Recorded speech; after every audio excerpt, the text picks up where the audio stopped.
TJ Maxx might have one. It's a 425 HMA, black over gray sweatshirt. So TJ Maxx may have one right now. We'll head that way.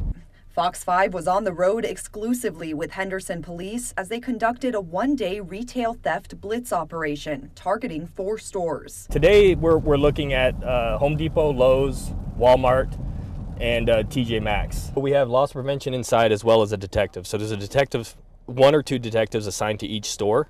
And so they're in the back with loss prevention, monitoring the cameras. Within 2 hours, we'd already seen 4 arrests. So they do have somebody in custody at Home Depot. But the main focus of the blitz was on organized retail theft, where the thieves are giving the stolen property to another person who sells it, called a fence. They give them lists and whatnot, and they send them to different retailers, and they steal, large amounts of products.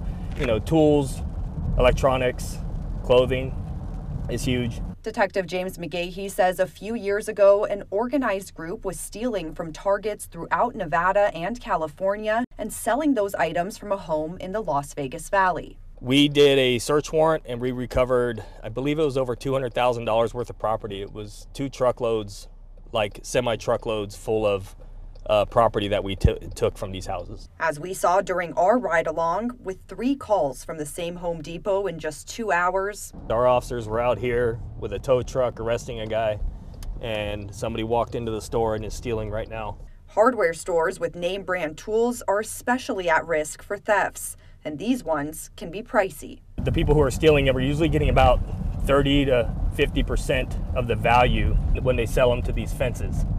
So it's a big moneymaker for them, as well as with the fence, who's selling them usually about 20% below the cost of what they're selling in the store. Police say stores each have their own policy for how loss prevention staff should respond to thefts. Some will wait for police. We can't say they're even committing a crime until they pass all points of sale.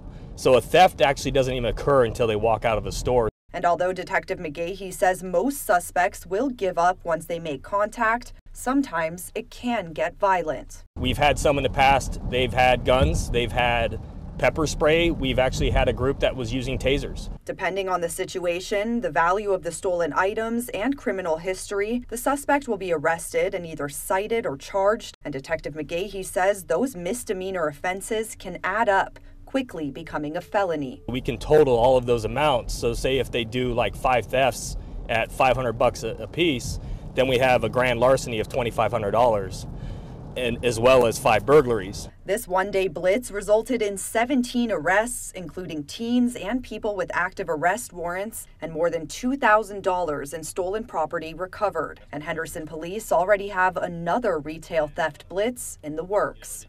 Control X-ray 2665, we're out with ML Cofer. Shauna Kalafi, Fox 5 News, local Las Vegas.